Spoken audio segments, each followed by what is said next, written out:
Welcome back to the Citizens Defending Freedom show. Coming up today, a group in Midland, Texas named Basin Pride stirred up controversy recently by attempting to host an all-ages drag show at a children's event venue.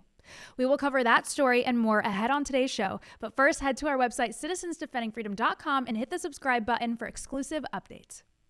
Citizens Defending Freedom and many concerned citizens in Midland, Texas voiced their apprehensions about an upcoming drag show promoted for all ages that was scheduled to take place on January 20th at I Love My Selfie, an event venue that was geared towards children with a life-size Barbie dream house.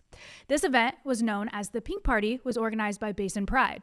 CDF and many other concerned citizens rallied together. The outcome? This event was postponed, and as of this recording, there has not been a rescheduled date. Here to dive deeper into this situation is a concerned mother, Micah Dunn, and our Director of Legal Operations, Attorney Jonathan Hullihan. First, we are with Micah. Thank you so much for joining us, Micah. Thanks for having me, Lindsay. Looking forward to our conversation. What was your reaction when you originally heard about this drag show event? I was a little bit shocked because you see it around America, kind of this uprising of events like this, but you always think your hometown is safe and immune. And it was very apparent that they were trying to breach the walls and bring something like this to Midland, Texas. And so we were a little bit shocked, but we also knew our response had to be strong and quick, and the resistance had to rise up to make sure we kept our kids safe in Midland. I think it's also important to emphasize that we see events like this on a daily basis, but what separates this event from others is that it was particularly held or going to be held at a children's event venue. If you look at their website, many of their events are even marketed towards children. Right. So this is a shopping center in the center of Old Midland. There's local restaurants, there's a family chiropractic center, there's a bakery. And so it is not like they were trying to come into a bar or an adult focused area. It was very intentional. It felt like that it was an all ages event at a shopping center that's populated by families and kids, and very much so frequented by kids because it's a birthday party venue. It's called I Love My Selfie. And so that was a little bit aggressive, I thought, of not even just trying to go for a bar or an adults area, but a family-centered shopping center that's populated by lots of families that's frequented by Midlanders really often. For those who aren't familiar with Midland, Texas, is this event one that would normally be considered inappropriate in your town? Well, and that was what was interesting. The first kind of attempt to change the show was to just make it, instead of all ages, which was very well advertised in their flyer, in their advertising on social media, it was targeted towards all ages. And so the first thing we requested was just make it 18 and over. And that was quickly denied. And so to me, looking at the advertising, it's Barbies, it's pink, it's a Barbie dream house. And I have 4 kids, Lindsay, 3 boys and a girl, and I cannot imagine putting my daughter in this situation, my 6-year-old daughter, playing Barbie Dream House with grown men and women who are attempting to groom our children, to sexualize our children. That is disgusting. It is evil. It is repugnant. And I could not believe the marketing of Barbie, play with grown adults. And so I did not have any fear standing boldly and courageously. And so many moms from the community joined with me, and we were able to get it postponed. And so we were very excited about that. Why do you think they chose Midland, Texas to host this event? I think it was a very purposeful attempt to see what the reaction would be.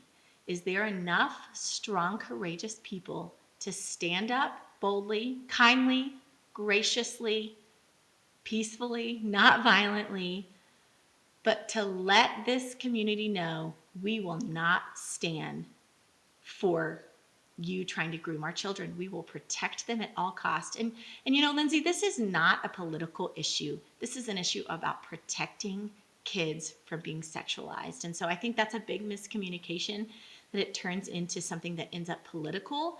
And it's actually not. It's about protecting our kids and making sure they're safe and secure, and that the parents have the freedom to raise them with the values that they see fit for their family and not be infiltrated with this crazy, evil grooming and sexualization of our children.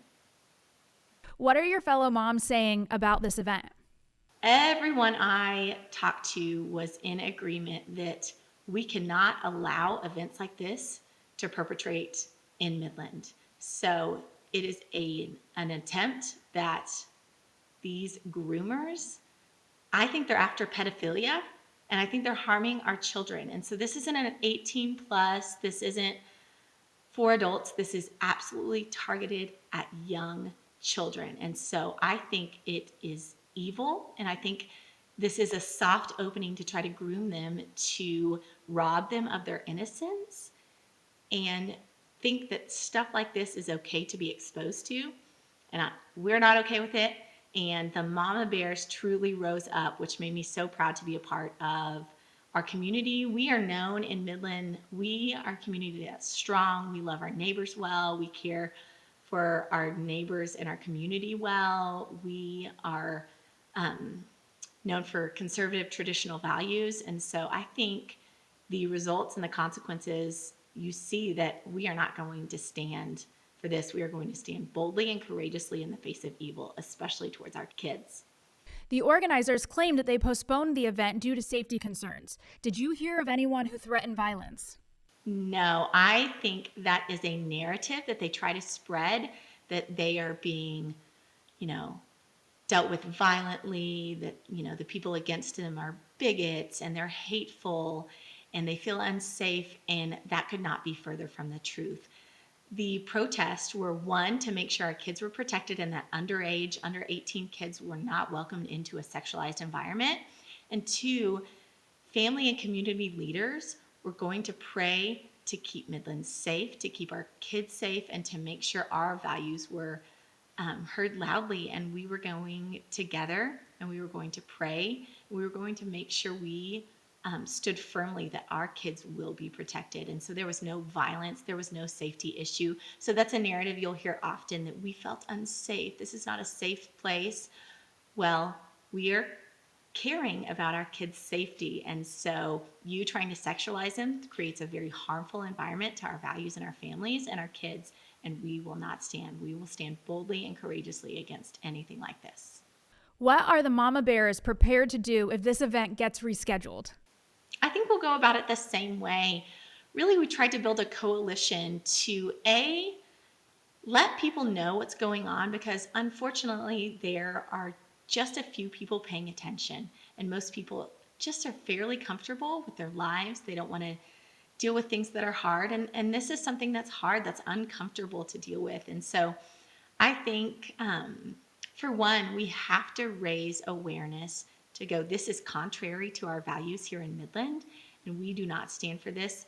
Moms, dads, pastors, community leaders, business leaders, we are going to join together. We are not going to be violent. We are not going to be hateful, but we are going to make sure we protect our kids. Thank you, Micah. We appreciate your time. We're also grateful to fight alongside parents to stop inappropriate agendas being pushed on children. Next, our Director of Legal Operations, Attorney Jonathan Hullihan, is here with us today. Jonathan, you are aware of the situation we're discussing in Midland, Texas. Is there any legislation that is in the works to prevent these types of events from taking place? Well, fortunately and unfortunately, a lot of these performances, dealing with obscene performances with in front of children, got some legislation in Texas last year called Senate Bill 12. Senate Bill 12 was passed by the House and the Texas Senate and signed into law by Governor Abbott. And it was immediately, lawsuits ensued, and it's currently at the Fifth Circuit Federal Court of Appeals under a permanent injunction. So it's blocked from being enforced. And what that law would have done is it would have assessed civil fines or penalties and given some enforcement authority for the Texas Attorney General to go after any kind of commercial enterprise that hosts these performances where children are present, it's deemed harmful to children. Unfortunately, that's still under litigation. I think the middle of January, just recently, the Attorney General filed an appeal to get that injunction lifted, and to let them have some enforcement authority. So you're saying it could be months to years before we see any progress on Senate Bill 12? At least. I mean, it could be months, it depends on how long it goes. But there's other tools that can be done. I mean, like I said, Senate Bill 12 gave authority to the Attorney General to assess civil fines and penalties and some enforcement authority. But there's other options that local counties or cities can take to enforce law that is already on the books. I mean, frankly, the Supreme Court has held, there's a long line of precedent that obscene, not only material, but performances is not protected speech under the First Amendment.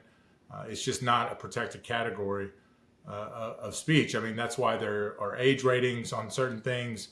That's why you can't, show children pornographic material. You can't have performances. They can't go into certain, adult establishments because the state has an interest in regulating that to protection of the children.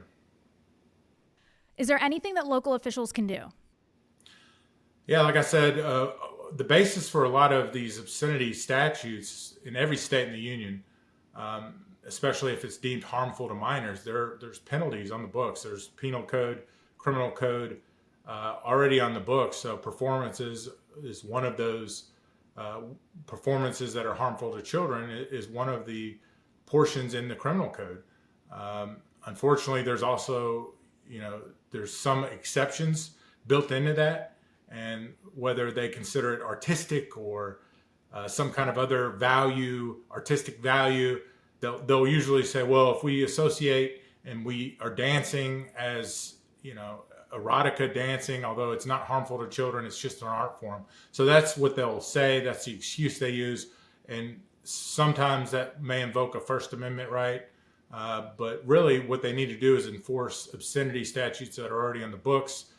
If that material is clearly offensive, if it's sexual in nature, it's targeted towards children, it's, simulated sex acts, all of those things that meet those standards under the obscenity statutes that are harmful to children, they can enforce those that are already on the books, whether it's the county sheriff or, the local police, whatever local law enforcement, they can enforce those. That said, there's some other options that we're looking at as far as regulations, depending on how your state, whether it's Florida or Texas or any other state, how they interpret that kind of general law and what authority the state has granted. There could be some municipal code that's enacted or other regulation that regulates those businesses to make sure that whatever business they're conducting is not harmful to children. It's not obscene performances and the like. Jonathan, what piece of advice would you give the Midland parents who are fighting this in their county? Just be involved, understand what's going on. Look, everybody may not like it. I mean, we're not in the business of regulating adults. If consenting adults want to go and conduct activity like that, I mean, that's their right to do so. Where we and most citizens have a problem are when children are involved or children are exposed to material that's harmful that they may not understand. And like I said, the state, there's no First Amendment right to obscenity. The state has an interest in making sure that the community standards, the morality, when I say the state, I mean even the local government has an interest in protecting the morality, safeguarding the community at large, especially the children. So they can just get involved, ask those questions. Why are these obscenity statutes not being enforced? Why are we allowing children to be exposed to this? And just go to their city council meetings, go to the county sheriff and kind of that local level to ask those questions. At the state level, that's always an option. Legislation is always an option. But like I said, there's precedent on the books already where we can enforce those statutes that are already on the books. Thank you, Jonathan. Our organization springs into action day or night to protect children. Before we go, we want to leave you with our inspirational Bible verse of the week. This week's verse is Proverbs 22:6. Train up a child in the way he should go. Even when he is old, he will not depart from it. As you can see, Citizens Defending Freedom is doing important work. Help us today in our fight to protect children, help ensure election integrity, and encourage pastors to get engaged. Please visit citizensdefendingfreedom.com where you can learn more about our organization and generously contribute to our cause. Have a great day and make sure to like us on social media and tell your friends about the great things we're doing. God bless.